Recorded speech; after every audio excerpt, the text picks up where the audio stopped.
The transport shuttle's engines hummed with a deep, resonant vibration that seemed to shake the very bones of every passenger aboard.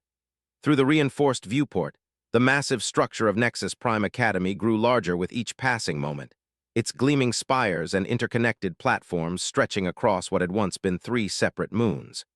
The sight never failed to inspire awe, even among the most jaded travelers in the galaxy. Pressed her face against the cool metal of the window, her breath fogging the surface as she stared at what would be her home for the next 4 years. At barely 5 feet tall and weighing less than most species' adolescents, she cut an unusual figure among her fellow passengers. The sitting beside her stood nearly 8 feet tall with crystalline skin that refracted light in mesmerizing patterns. Across the aisle, a group of warriors compared battle scars, their thick, armored hides bearing the marks of countless conflicts.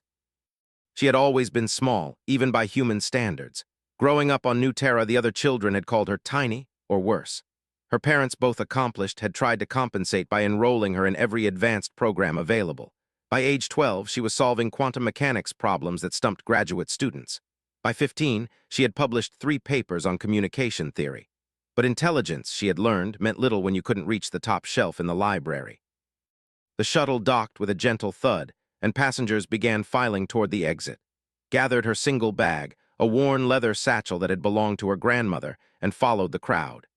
The docking bay was a marvel of engineering, with gravity fields that allowed beings from dozens of different worlds to move comfortably in the same space.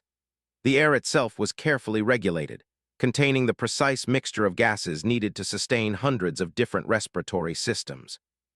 "Welcome to Nexus Prime Academy," announced a holographic figure that materialized near the entrance. The projection cycled through different forms, appearing as whatever species each viewer needed to see for optimal communication. It appeared as a middle-aged human woman with kind eyes and a warm smile. "Please proceed to the registration hall for orientation and room assignments." The registration hall was chaos incarnate. Thousands of beings from across the galaxy milled about, their various sounds creating a cacophony that the universal translators struggled to interpret. Found herself swept along by the crowd, her small frame making it nearly impossible to maintain her chosen direction. A particularly large student, standing at least 12 feet tall with fur that rippled like liquid mercury, bumped into her without noticing, sending her stumbling into a group of Epsilon natives whose crystalline bodies chimed like bells when disturbed. "Watch where you're going, little one," one of them said, its voice carrying the musical quality common to its species. The tone wasn't malicious, but the dismissal stung nonetheless. Mumbled an apology and tried to push forward toward the registration desks, but the crowd seemed to close in around her. Panic began to set in as she realized she was trapped in a sea of beings, each one capable of accidentally crushing her without even noticing. Her breathing became shallow, and the translator's constant chatter in her ear grew overwhelming. Just as claustrophobia threatened to overwhelm her completely, a shadow fell across her vision. She looked up to see a figure unlike anything she had ever encountered. He stood easily 9 feet tall, with broad shoulders and a presence that seemed to command space around him. His skin was a deep bronze color, marked with intricate scarification that suggested both beauty and violence. But it was his eyes that captured her attention, deep amber orbs that held an intelligence, so profound it made her breath catch. "You seem lost," he said, his voice carrying a resonance that cut through the chaos around them. The universal translator identified his language as something called ancient terminus, though it noted that the dialect was archaic even by that language's standards. "I'm trying to get to the registration desk," managed, having to crane her neck to look up at him. "For new students." He nodded once, a gesture that somehow conveyed both understanding and decision. Without another word, he began moving through the crowd, and something remarkable happened. Beings who had been packed together like sardines suddenly found urgent business elsewhere. The massive who had bumped into her earlier stepped aside so quickly he nearly tripped over his own feet. The Epsilon natives chimed in what the translator identified as respectful acknowledgement before melting away into the crowd. A path opened before them as if by magic, though suspected the reality was far more complex. She hurried to keep up with his long strides, marveling at how the crowd parted around him.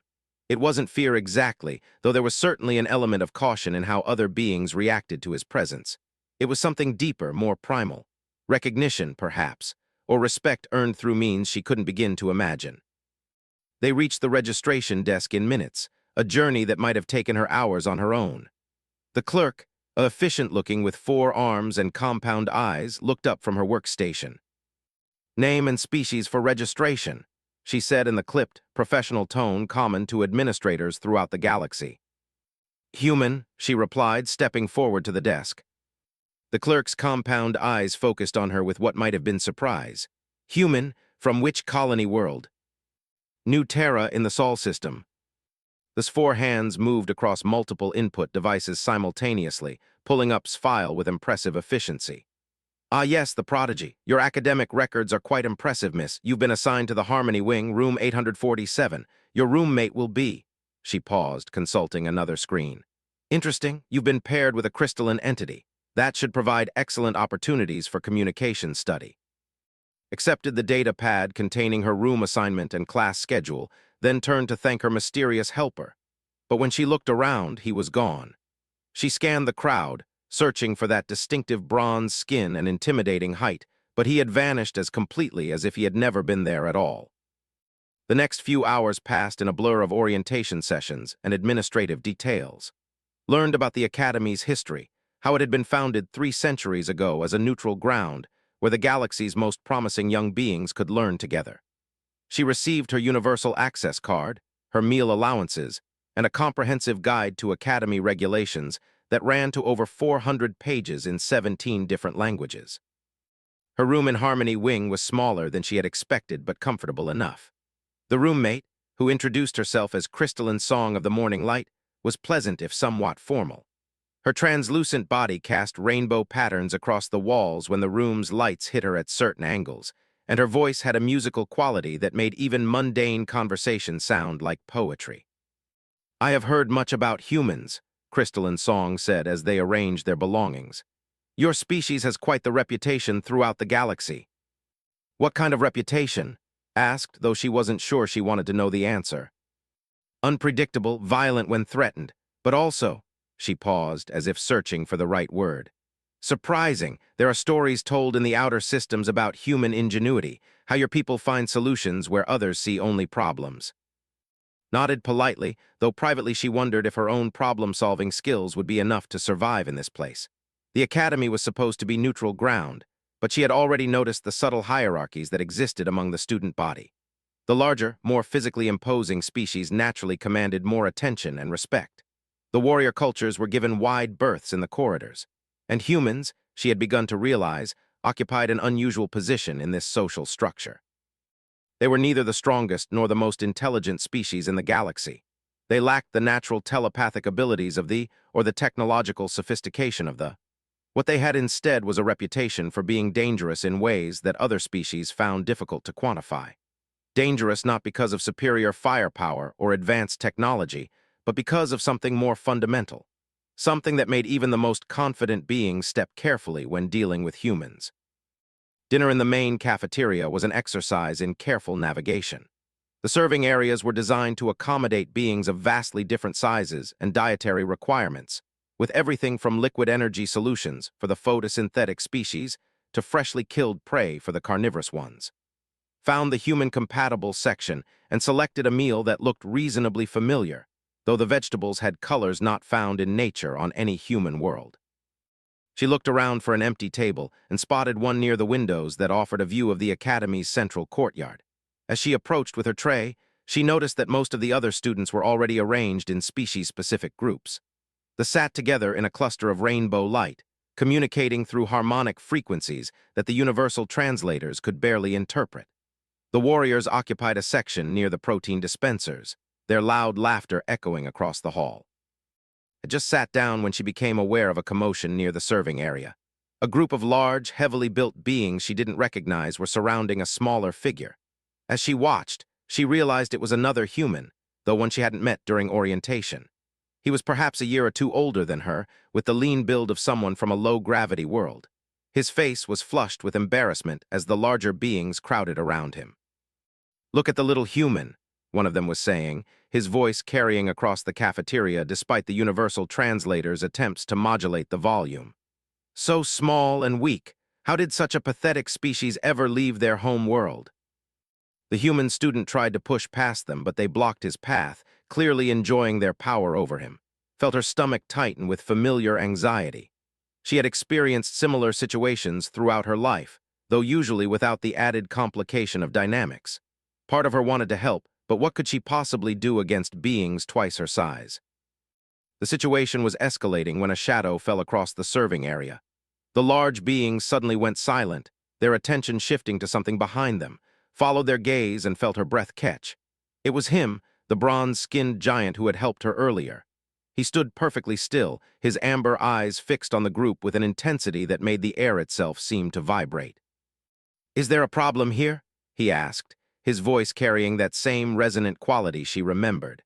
The universal translator struggled with his words, offering multiple possible interpretations before settling on the most neutral option. The leader of the group, a being that's data pad identified as a prime, turned to face the newcomer.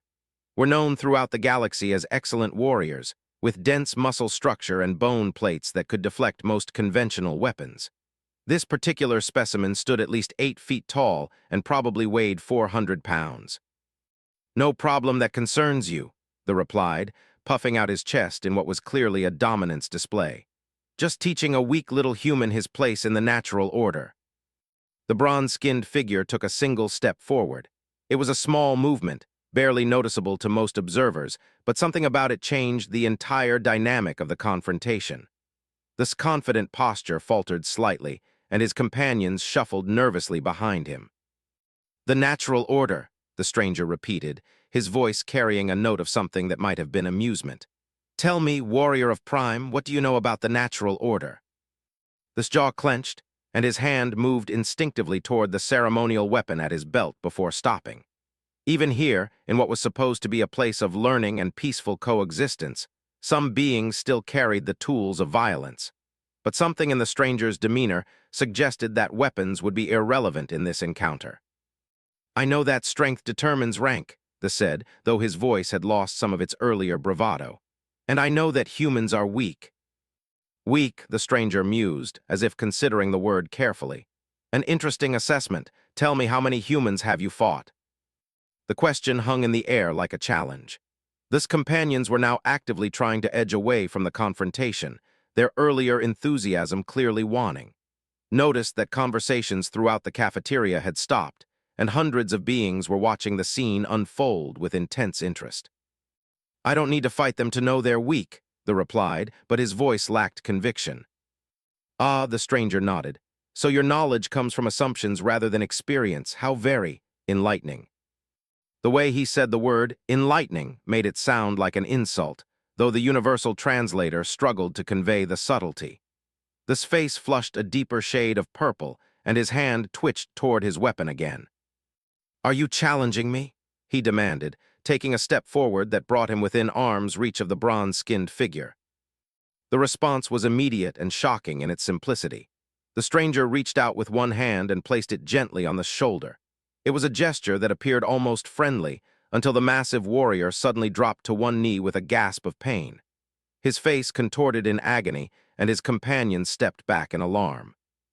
"I don't challenge anyone," the stranger said calmly, his hand still resting on the shoulder.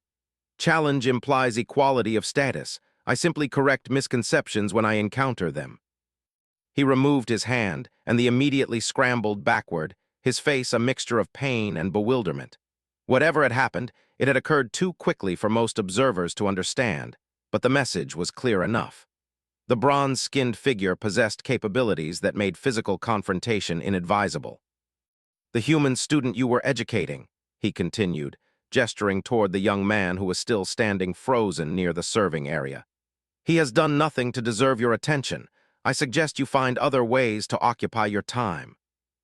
They didn't need to be told twice.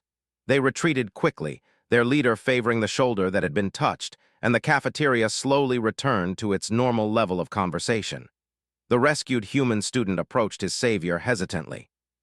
"Thank you," he said, his voice shaky with relief. "I'm from Europa Colony."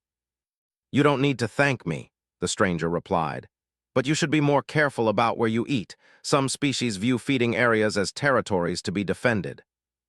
nodded eagerly, clearly desperate to extend the conversation with someone who had just saved him from considerable humiliation. "What's your name? I haven't seen you in any of the orientation sessions." "I don't attend orientation sessions," came the reply, "and my name wouldn't mean anything to you." With that, he turned and walked away, leaving standing confused and grateful in equal measure. Watched him go, nodding how other students moved aside to let him pass. There was definitely more to him than met the eye, though what that might be remained a mystery. She finished her dinner quickly and returned to her room, her mind buzzing with questions. Crystalline's song was already there, her translucent form dimmed to a comfortable evening glow as she studied what appeared to be advanced mathematical equations projected in the air around her. "You witnessed the incident in the cafeteria," her roommate observed without looking up from her work. It wasn't a question. "You heard about it already." News travels quickly in enclosed environments, particularly news about humans and their protectors. Set down her bag and turned to face her roommate fully. "What do you mean, protectors?" Crystalline Song finally looked up, her multifaceted consciousness focusing on with an intensity that was almost uncomfortable. "You truly don't know, do you?" "Know what?" "About him, about what he is." She paused, her form shifting to a deeper blue that indicated serious contemplation among her people. "The being who helped you and your fellow human today, he is not a student at this academy." "Then what is he doing here?" "That," said Crystalline Song, "is a question that has been asked by many beings since he arrived 3 days ago. The administration claims not to know who he is or why he's here. Security systems show no record of his arrival. He appears on no passenger manifests or transportation logs, and yet here he is." Felt a chill run down her spine. That's impossible. The Academy has some of the most advanced security in the galaxy. Indeed, which leads to some rather disturbing possibilities about what he might be capable of. They spent the next hour discussing the mysterious figure, but neither of them had enough information to reach any meaningful conclusions. Eventually, Crystalline Song returned to her studies and attempted to review her class schedule for the following day. But her mind kept returning to those amber eyes and the way other beings seemed to recognize something in him that she couldn't identify. Her first class the next morning was comparative, held in one of the Academy's largest lecture halls. Professor, a elderly with 6 arms and a reputation for intellectual ruthlessness, had arranged the seating so that students of different species were forced to interact with each other. The reasoning was sound from an educational standpoint, but it created a social minefield that was not looking forward to navigating. She arrived early, hopping to find a seat near the back where she could observe without being too conspicuous. The lecture hall was already partially filled with students from dozens of species, their various forms of communication creating a low-level chaos that the universal translators struggled to interpret. Found an empty seat between a philosopher whose blue-tinged skin indicated advanced age among his people, and what appeared to be a mobile plant from one of the vegan colonies. Professor entered with characteristic drama, his 6 arms carrying various teaching materials while his elongated head surveyed the assembled students with obvious disapproval. Were known for their intellectual arrogance, and this particular specimen seemed determined to live up to his species' reputation. "Welcome to Comparative," he began, his voice carrying easily throughout the hall despite its conversational tone. "Over the next semester, we will explore the fundamental structures that underlie communication between intelligent species. Some of you will find this challenging. Others will find it impossible. A few will discover that their preconceptions about intelligence and communication are so fundamentally flawed that they will need to rebuild their entire understanding of the universe." His gaze swept across the assembled students, pausing briefly on each human present. There were perhaps a dozen of them scattered throughout the hall, a small minority among the hundreds of beings in attendance. "Let's begin with a simple exercise," Professor continued. "I want each of you to introduce yourself to the being sitting next to you. But here's the challenge. You may not use your universal translator. You must attempt to communicate using only your natural communication abilities." A ripple of concern passed through the lecture hall. Universal translators had become so ubiquitous that most beings had never seriously attempted to communicate without them. The device weren't just translating words. They were interpreting entire conceptual frameworks and making them accessible across species barriers that had evolved over millions of years. turned to the sitting beside her, trying to remember what she knew about his species' natural communication methods. Were primarily telepathic, though they also used complex hand gestures to supplement their mental communications. Unfortunately, humans were among the few species in the galaxy that were completely telepathically null, meaning that half of any potential conversation was already impossible. She began with basic hand signals, using the universal gestures for greeting and introduction that were taught to all Academy students. They responded with a series of complex hand movements that clearly conveyed meaning, though she had no idea what that meaning might be. She tried to indicate her confusion, which prompted him to slow down his gestures and repeat them more carefully. After several minutes of increasingly frustrated attempts at communication, she finally managed to convey her name and species. Through patient repetition and creative use of mathematical concepts, managed to communicate that his name was something like thoughtful consideration of distant stars, though she suspected she was missing significant nuance in the translation. Around the hall, similar scenes were playing out with varying degrees of success. Some species pairs were managing basic communication through shared mathematical concepts or simple pictographs. Others were clearly struggling with fundamental incompatibilities in their communication methods. Interesting, Professor observed after allowing the exercise to continue for nearly an hour. I see some successful exchanges and many failures, but I'm curious about something. His gaze fixed on a section of the hall where several students seemed to be having unusually sophisticated conversations despite the language barrier. Miss, would you please stand? Felt her stomach drop as hundreds of eyes turned toward her. She stood slowly, very aware of how small she appeared in the massive lecture hall. You and your partner seem to have achieved a reasonable level of communication, the professor continued. Can you describe your approach? We started with basic mathematical concepts, replied, her voice barely carrying in the large space. Numbers are universal, so we could establish a common reference point.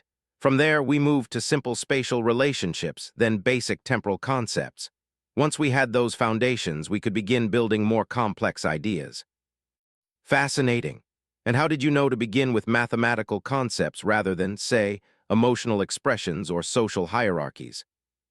Hesitated, realizing that she was about to reveal something about human cognitive development that might not be entirely flattering.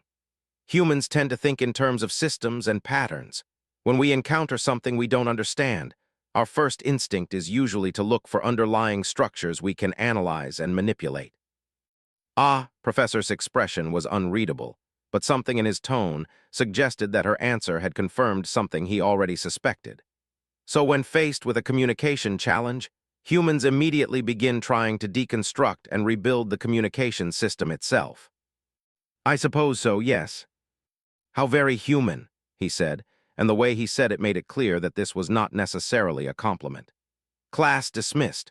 Your assignment for next session is to research the primary communication methods of 3 species you've never encountered before. I want detailed analyses of not just how they communicate, but why their communication evolved in those particular directions. Students began filing out of the lecture hall, most of them chattering excitedly about the exercise and its implications.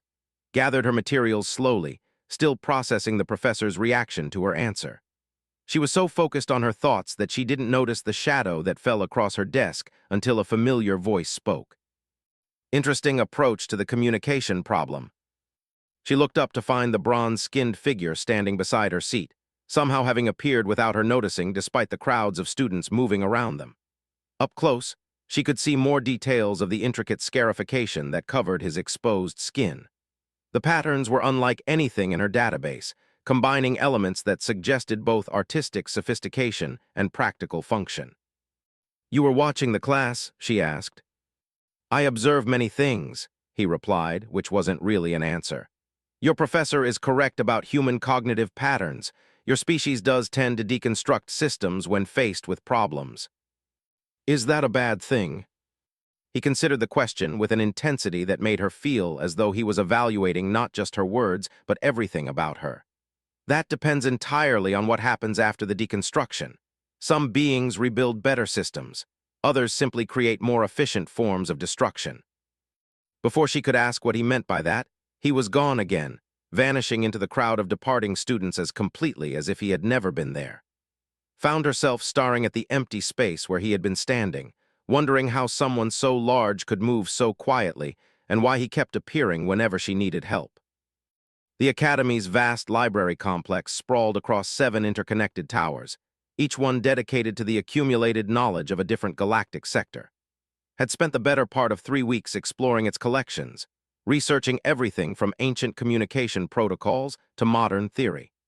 Her assignment for Professor had evolved into something approaching an obsession, particularly after she discovered references to species whose communication methods easy categorization. She was deep in a section devoted to pre-contact civilizations when she first encountered the Void Archives.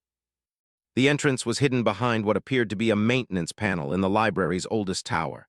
Had been following a reference trail about something called the Silent Speakers of Terminus, when her access card unexpectedly activated a door she hadn't known existed.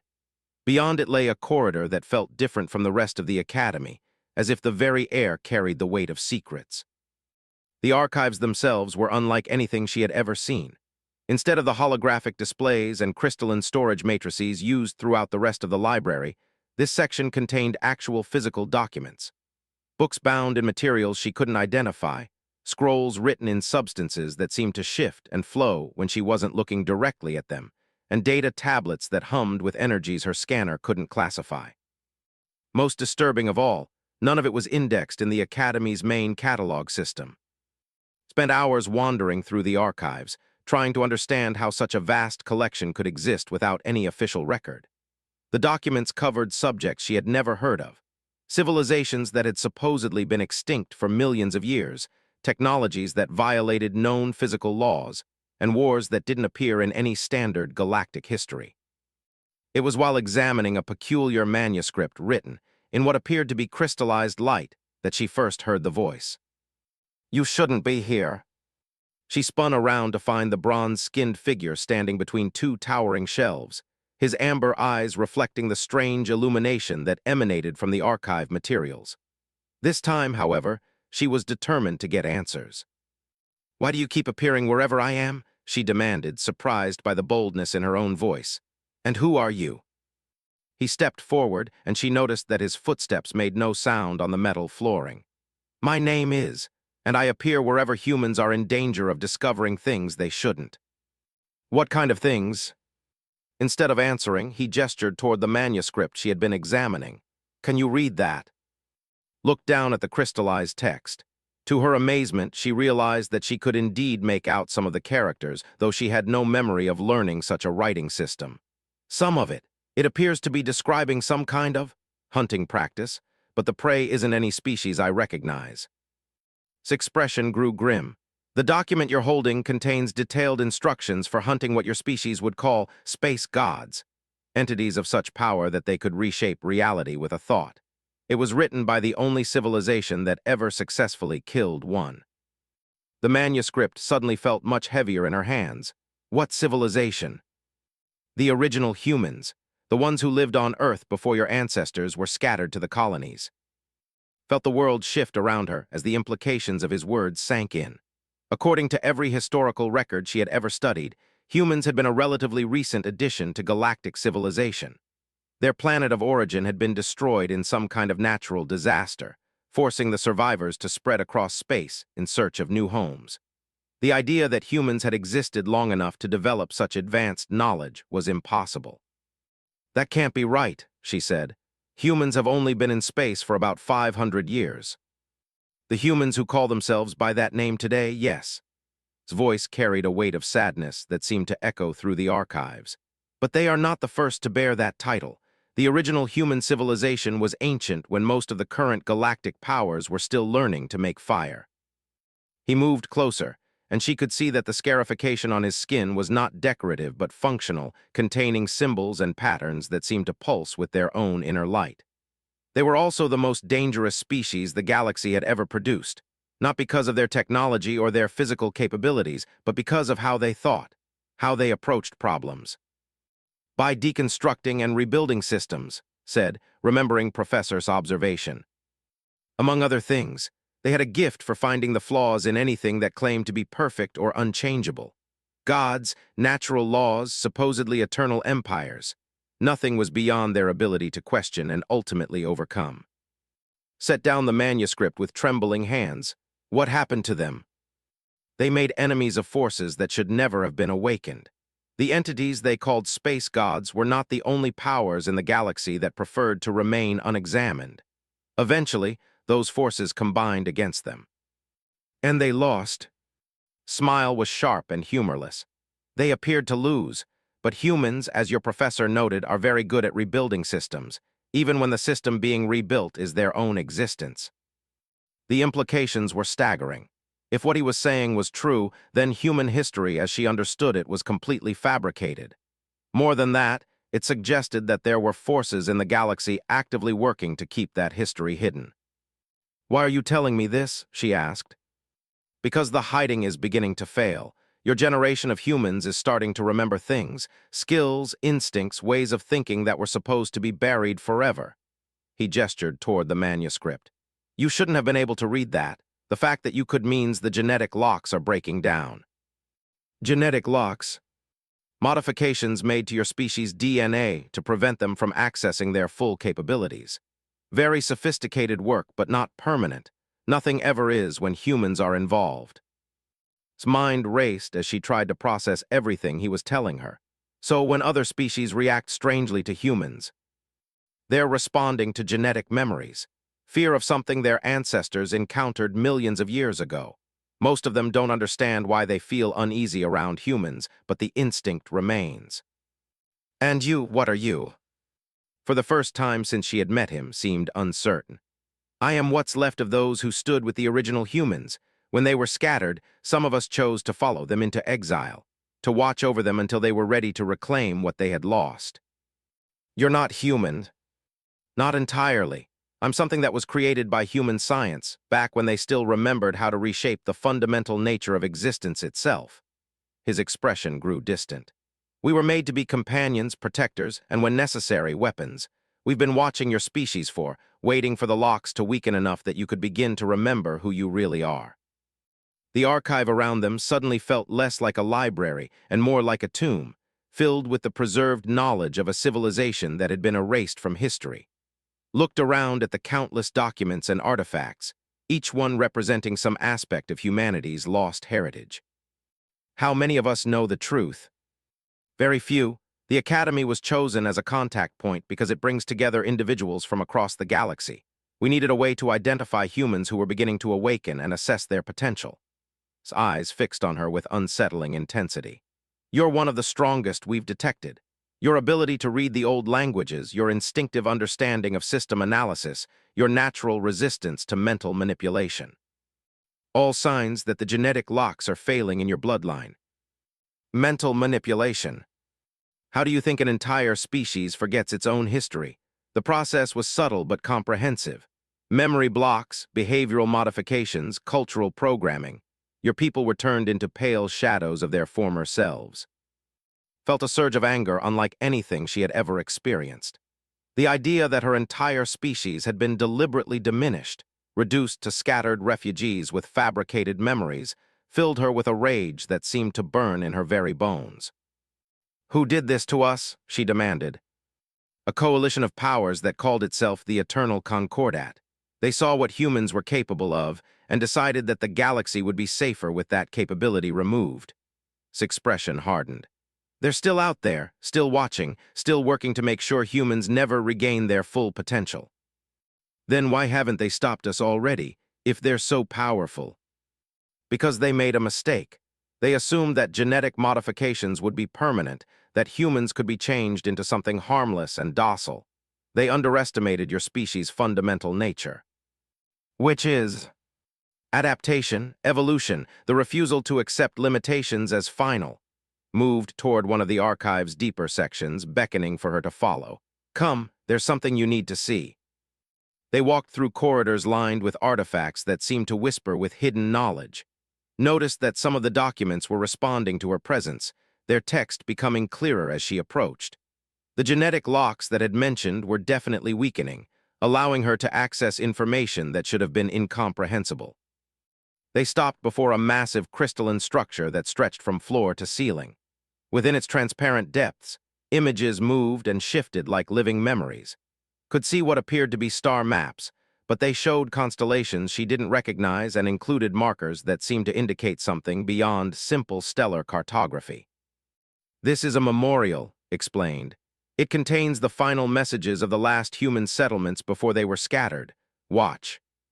The crystal pulsed with light, and suddenly was not standing in the archive but floating in space above a planet that blazed with cities of impossible beauty. The world was clearly artificial, its continents shaped by design rather than natural forces, its oceans contained within geometric boundaries that created patterns visible from orbit. "Earth's," voice said, though she couldn't see him anywhere, "as it was in the final days." Ships filled the space around the planet, but they were unlike any vessels in her databases. These craft seemed to bend reality around them, their hulls flowing like liquid while maintaining perfect structural integrity. Some were larger than moons, while others appeared to exist in multiple dimensions simultaneously. "The Eternal Concordat's final assault," continued. "They brought forces from across the galaxy, entities that had never worked together before, united only in their fear of what humanity represented. The battle that followed was unlike anything had ever imagined. Ships that could phase in and out of existence exchanged fire with weapons that tore holes in space itself. Planets were used as projectiles, and stars were manipulated like tools in some cosmic forge. The scale of destruction was so vast that her mind struggled to comprehend it. But what struck her most was how few human ships there were compared to their enemies. The attackers numbered in the millions, while the defenders seemed to have only hundreds of vessels at their disposal. "We were outnumbered 1,000 to 1. His voice carried a note of pride despite the obvious outcome. But humans had always preferred quality over quantity. She watched in horrified fascination as individual human ships engaged entire fleets, using technologies that seemed to violate the basic laws of physics. One vessel, no larger than a modern cruiser, somehow managed to trap an enemy dreadnought in what appeared to be a bubble of reversed time, causing it to age backwards until it crumbled into component atoms. Another human ship began duplicating itself, creating identical copies that shared a collective consciousness. Within minutes, a single vessel had become a coordinated fleet that fought with perfect synchronization. "How is any of this possible?" whispered. "Your ancestors understood that the universe is not fixed. Reality itself can be modified if you know the right principles. They didn't just build technology, they rebuilt the fundamental nature of existence to serve their purposes." The battle raged for what felt like hours, but gradually the human forces were overwhelmed. Not through superior firepower, but through sheer numbers. For every enemy ship they destroyed, 10 more took its place. Eventually, even their reality-bending technologies couldn't compensate for such overwhelming odds. As the last human defenses fell, something extraordinary happened. Instead of being destroyed, the remaining human ships began to transform. Their hulls became translucent, and could see that they were filled not with military personnel but with families, civilians, children. "The evacuation," explained. They had been preparing for this possibility for centuries. When defeat became inevitable, they activated protocols that scattered the human population across time and space. She watched as the ships faded from existence, not destroyed, but somehow transferred to other places, other times. The technology involved was so advanced that she couldn't even begin to understand how it worked. "Where did they go?" "Everywhere, different time periods, alternate dimensions, distant galaxies. The original humans became the seeds of a new form of existence. They gave up their advanced civilization to ensure that their descendants would survive." The vision faded, leaving standing once again in the archive with tears streaming down her face. The weight of what she had witnessed was almost unbearable. Her entire species was descended from refugees from a war she had never heard of, fighting for principles she didn't understand against enemies that still existed. "Why show me this?" she asked. "Because the scattering was not meant to be permanent. It was a strategic retreat, not a surrender. The modifications made to later generations of humans were designed to activate when the threat diminished. They're activating now." "You mean other humans are experiencing what's happening to me?" "Some, not many yet, but the numbers are growing. Your generation may be the first since the scattering to have the potential to reclaim your heritage." "Thought about the other human students at the academy. wondering if any of them were experiencing similar awakenings. The boy who had been threatened in the cafeteria had shown quick reflexes and an instinctive understanding of crowd dynamics that seemed beyond his supposed background. Were those signs of emerging capabilities? "What happens now?" she asked. "That depends on you, and others like you." His expression grew serious. "The Eternal Concordat believes they succeeded in neutralizing the human threat. They've grown complacent, confident that your species will never again pose a challenge to their control of the galaxy. But if humans begin to remember who they really are, they'll try to stop us again. Without question, and this time they won't make the mistake of leaving survivors."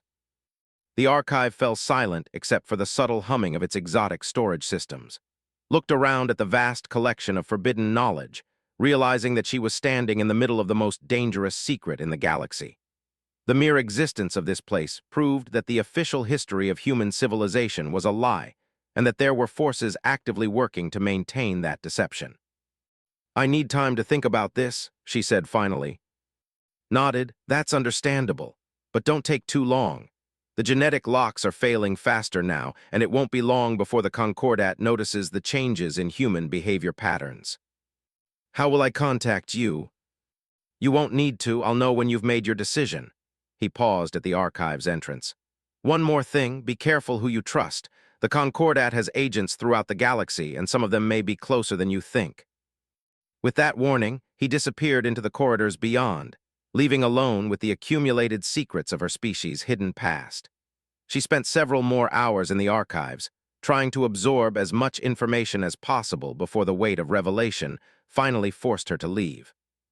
The walk back to her dormitory felt like traveling between different worlds. The academy's familiar corridors and cheerful students seemed almost surreal after what she had experienced. How could life continue so normally when everything she thought she knew about reality had been turned upside down? Crystalline Song was waiting in their room when she arrived, her translucent form agitated in a way that had never seen before. "Where have you been?" her roommate demanded. "I've been trying to locate you for hours. Your academic advisor was looking for you, and there was some kind of commotion in the lower levels." His blood chilled. "What kind of commotion?" "Security teams searching for something. They wouldn't say what, but they seemed very concerned about unauthorized access to restricted areas." Crystalline Song's form shifted to a worried blue. "Please tell me you weren't involved in anything dangerous." Before could answer, their room's communication system activated with an urgent chime. A holographic message appeared, displaying the Academy's official seal along with text that made his heart race. "All students report to assigned emergency shelters immediately. This is not a drill. Academy is implementing threat-level Omega security protocols. All academic and social activities are suspended until further notice." Crystalline Song's form flared with alarm. "Threat-level Omega? I've never heard of such a designation." Had a sick feeling that she knew exactly what had triggered the emergency protocols. Someone had discovered the void archives, or detected the genetic changes occurring in human students, or both. The Academy's carefully maintained neutrality was about to be tested in ways that might destroy it entirely. "We need to get to the shelter," she said, grabbing her essential belongings. "Now." As they hurried through corridors filled with confused and frightened students, caught glimpses of things that confirmed her worst fears. Security personnel wearing armor she didn't recognize were taking positions throughout the academy. Scanning devices of obviously non-academy origin were being deployed at key intersections. And most disturbing of all, she saw several human students being quietly separated from the general population and escorted away by figures whose species she couldn't identify. The emergency shelter for their section was a reinforced chamber deep within Harmony Wing, designed to protect students from everything from asteroid impacts to hostile boarding actions. But as they descended toward it, realized that the greatest threat to the Academy might not be external at all. It might be the awakening of humanity's true nature, and the inevitable response from those who had worked so hard to keep it suppressed. The shelter doors sealed behind them with a finality that suggested they might not open again for a very long time. Around her, hundreds of students from dozens of species clustered together in fear and confusion, their universal translators struggling to cope with the emotional intensity of so many different forms of communication happening simultaneously. found herself pressed against a wall, trying to process everything that had happened. The awakening of her genetic heritage, the revelation of humanity's hidden past, the discovery of the void archives, and now this emergency that seemed directly connected to her actions. She was beginning to understand that being the Academy's most petite student was the least important thing about her. What mattered was that she might be one of the keys to unlocking the most dangerous secret in galactic history. And somewhere in the Academy above them, forces were moving that would determine not just her fate, but the future of human civilization itself. The emergency shelter had been in lockdown for 18 hours when the lights went out. In the absolute darkness that followed, hundreds of beings from dozens of different worlds began to panic in their own species-specific ways. The crystalline bodies flickered with distress patterns that cast chaotic rainbows across the walls. The warriors roared challenges at enemies they couldn't see. The telepathic species filled the air with mental static as their fear overwhelmed their usual psychic controls. Pressed herself against the wall, trying to stay calm as the cacophony of alien terror washed over her. Emergency lighting should have activated within seconds of the main power failure. The fact that it hadn't suggested either catastrophic systems failure or deliberate sabotage. Then she heard something that made her blood freeze.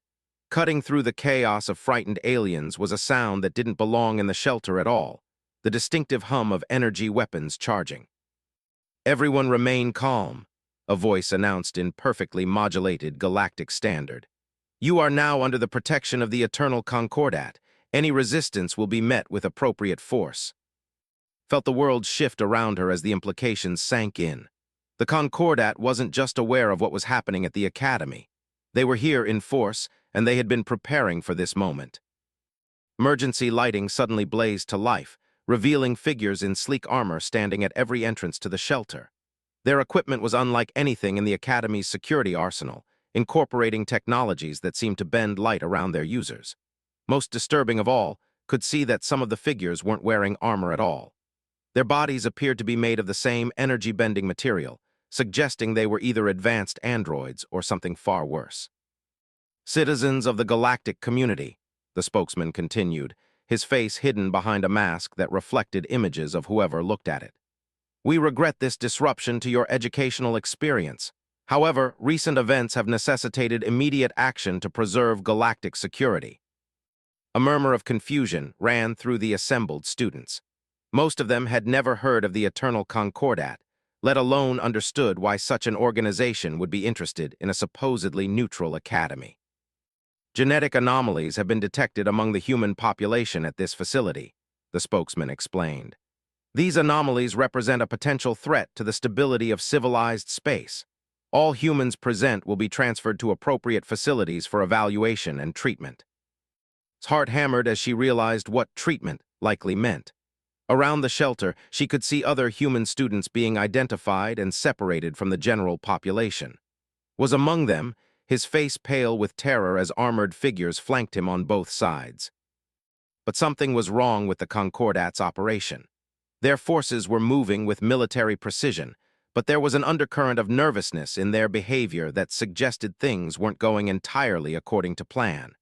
The leader's perfectly modulated voice carried a note of strain when he spoke again. "The cooperation of non-human students is appreciated and will be remembered favorably in future diplomatic considerations." That was when realized what was making them nervous. They had expected to find helpless students, but they were dealing with beings from warrior cultures, telepathic species, and civilizations that had their own impressive military capabilities. The Academy's student body might be young and supposedly non-combative, but they represented some of the most dangerous bloodlines in the galaxy. The warriors were the first to make their displeasure known. Their leader, a massive female named who stood nearly 10 feet tall, stepped forward with the casual confidence of someone who had faced down entire armies.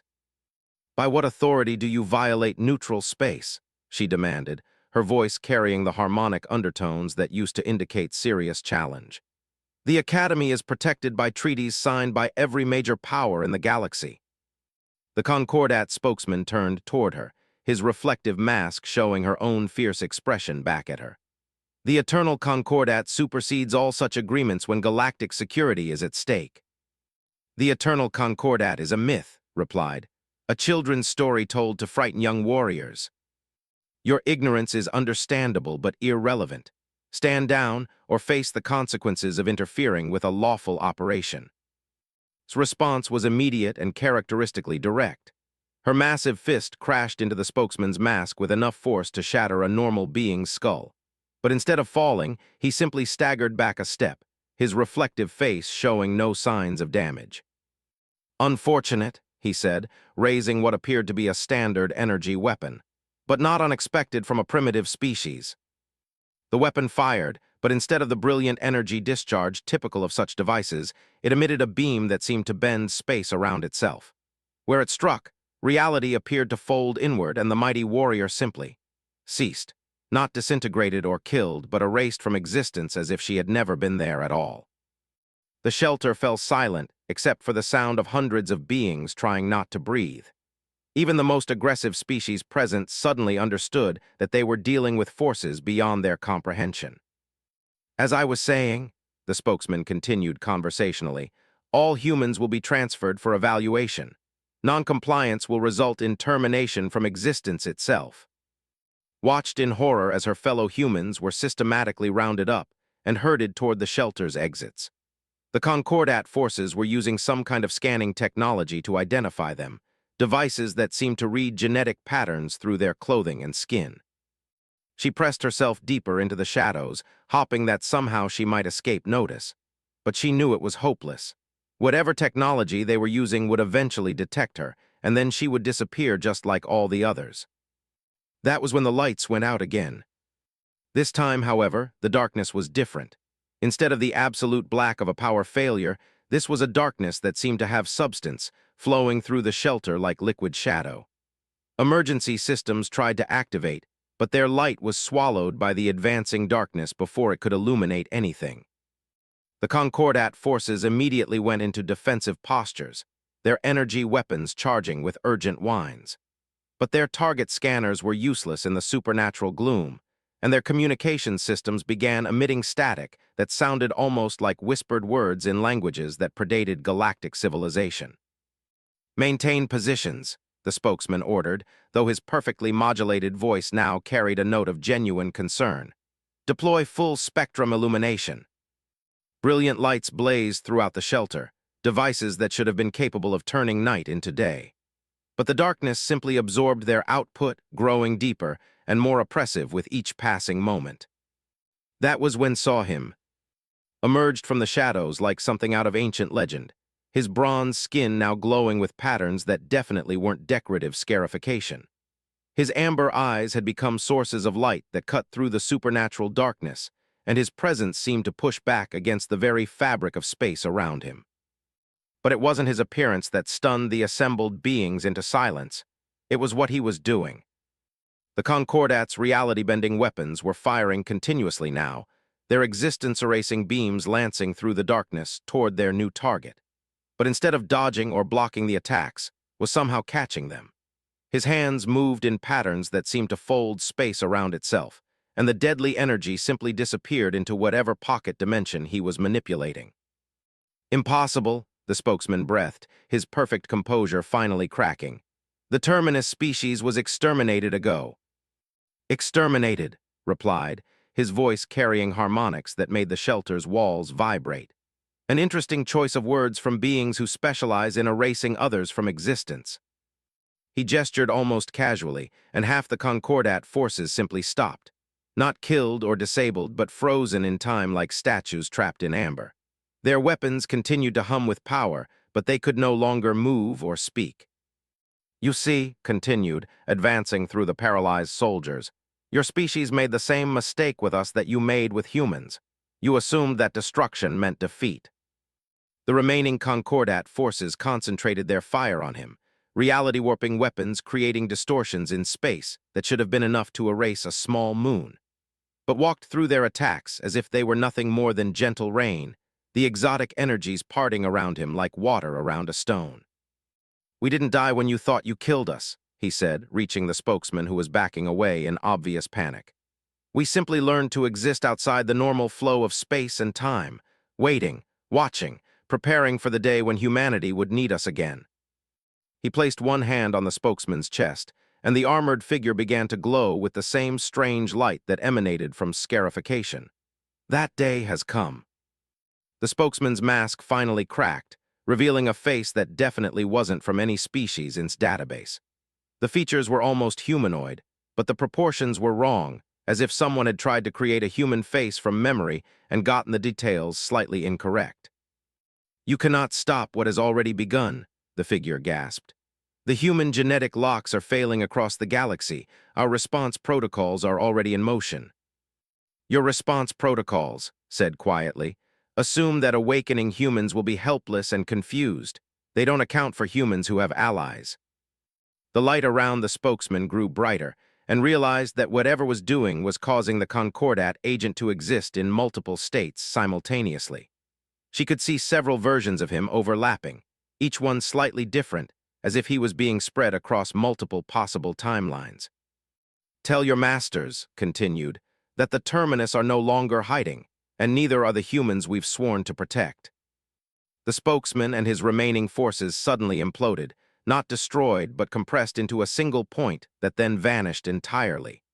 The supernatural darkness began to recede, and normal lighting gradually returned to the shelter.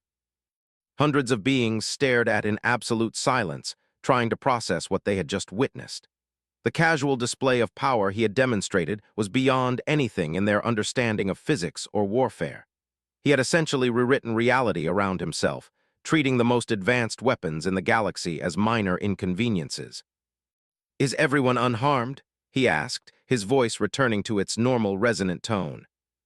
The question broke the spell of paralysis that had gripped the shelter's occupants. Beings began moving again, checking themselves and their companions for injuries. Remarkably, despite the chaos and violence, no one appeared to have been hurt except for who had been erased from existence entirely. Was the first to approach, his face pale but determined. "The other humans," he said, "the ones they took." "Are safe," replied. "This was a probing attack designed to test our responses and gather intelligence. The real assault hasn't begun yet." Finally found the courage to step forward, her mind still reeling from everything she had witnessed. "What happens now?" His amber eyes fixed on her with an intensity that made her feel as though he was seeing straight through to her soul. "Now you choose, all of you." His gaze expanded to include the other humans in the shelter. "The genetic locks that have suppressed your species' true nature are failing. You can fight that process, try to remain what you've been taught to be, and eventually be hunted down by the Concordat." Or asked, "Or you can embrace what you're becoming and learn to use the capabilities that are your birthright. The choice is yours, but you need to make it quickly." Crystalline Song stepped forward, her translucent form pulsing with colors that indicated deep concern. "What about the rest of us, those who witnessed what happened here?" "You have a choice as well," replied. "You can report what you've seen to your respective governments and watch as the galaxy tears itself apart in the coming war, or you can help us prepare for what's coming." "What is coming?" demanded a student whose blue-tinged skin indicated advanced age for his species. "The Eternal Concordat has maintained galactic stability for millions of years by ensuring that no single species becomes too powerful or too innovative. They've manipulated the rise and fall of entire civilizations, always working to prevent the emergence of threats to their control." Gestured toward the empty space where the Concordat spokesman had vanished. "But humans are a threat they've never been able to completely eliminate. Every few thousand years, your species produces individuals who remember what they really are. The Concordat has always been able to deal with isolated awakeners before they could spread their knowledge." "But not this time?" asked. "This time there are too many of you awakening simultaneously, and this time you have allies who remember the old ways." His expression grew grim. "The Concordat will not allow that to continue. They're preparing for total war." The shelter fell silent as the implications sank in. What had begun as a simple emergency had revealed the existence of forces that most beings believed to be mythical, and had drawn them all into a conflict that would determine the future of galactic civilization. "How long do we have?" asked. "Days, possibly weeks if we're fortunate." Began moving toward the shelter's exit, which had been sealed since the emergency began. "The Academy is no longer safe. We need to evacuate everyone who was here today and establish secure locations for training." Training for what? Demanded. For war, he replied simply. The Concordat has had millions of years to prepare for this moment. We need to compress human evolution into a matter of months if your species is to survive what's coming. As they made their way out of the shelter, found herself walking beside Crystalline Song, whose form was shifting through colors she had never seen before. You're afraid, she observed. Terrified, her roommate admitted. Everything I thought I knew about the galaxy has been revealed as lies or half-truths. The beings who supposedly maintain peace and stability are actually manipulative tyrants, and one of the galaxy's smallest species is apparently descended from gods of war. We're not gods, said quietly. Perhaps not, but after watching your protector casually rewrite the laws of physics, I'm beginning to understand why the Concordat fears you so much. They emerged from the depths of Harmony Wing to find the Academy in chaos. Emergency vehicles filled the landing bays, and beings from dozens of worlds were streaming toward evacuation ships. The attack on the shelter had been only one part of a larger operation, and it was clear that the Academy's carefully maintained neutrality had been completely shattered. But there were signs of resistance as well. Some of the faculty members were moving with purpose that suggested military training, and noticed that certain students seemed to have access to equipment that definitely hadn't come from Academy stores. Professor, she called out as she spotted her instructor directing a group of students toward one of the evacuation ships. The elderly turned toward her, his 6 arms managing multiple tasks simultaneously. Miss, I was hoping you had survived the incident. His compound eyes fixed on who was standing behind her. And I see you've made contact with our mysterious visitor. You know who he is? Asked. I know what he represents. The Academy has protocols for dealing with terminus entities, though I never expected to need them. Professor's voice carried a weight of knowledge that suggested he was far more than just a linguistics instructor. We've been preparing for this possibility for decades. The real Academy, he explained. The institution you've been attending is partly genuine educational facility and partly elaborate cover operation. Some of us have been watching for signs that human genetic locks were beginning to fail. Stepped forward, his presence immediately commanding the professor's full attention. How many assets do you have? Enough to begin Phase 1 operations. Safe houses on 17 worlds, weapons caches in 43 systems, and contacts within most major governments. Professor's multiple arms gestured toward the evacuation ships. We can protect perhaps 1,000 individuals during the initial purges. That's not nearly enough, replied grimly. The Concordat will target every human in known space, along with anyone who has had significant contact with awakening individuals. As if summoned by his words, the Academy's communication systems suddenly came alive with urgent broadcasts. Emergency alerts from across the galaxy reported simultaneous attacks on human colonies, coordinated strikes that were clearly part of a massive operation. It's begun, said quietly, the final war for the future of this galaxy. Watch the evacuation ships lifting off with hundreds of confused and frightened students, knowing that most of them would never see their home worlds again. The Concordat's response to humanity's awakening would reshape the galactic community in ways that no one could predict. But as she looked around at the chaos surrounding them, she realized something that filled her with unexpected determination. She was no longer the Academy's smallest, most overlooked student. She was part of something larger and more important than she had ever imagined. The galaxy's most dangerous species was awakening from its enforced slumber, and she was going to help them remember who they really were. What's our first step? She asked. His amber eyes reflected the fires burning in the distance as Academy security forces engaged Concordat infiltrators in open combat. We find the others.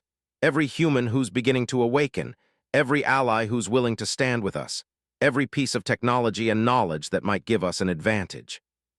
And then we remind the galaxy why the eternal Concordat was so afraid of humanity that they tried to erase us from existence. His expression was grim but determined. We take back what was stolen from us, and we make sure that no power in the universe ever again has the ability to diminish what we might become. As evacuation ships continued to lift off around them, carrying refugees to uncertain futures across the galaxy, felt the weight of her species' hidden heritage settling on her shoulders. She was small, young, and until recently had known nothing about the cosmic forces that shaped galactic civilization. But she was also human, with all that truly meant. And that, she was beginning to understand, might be enough to change everything.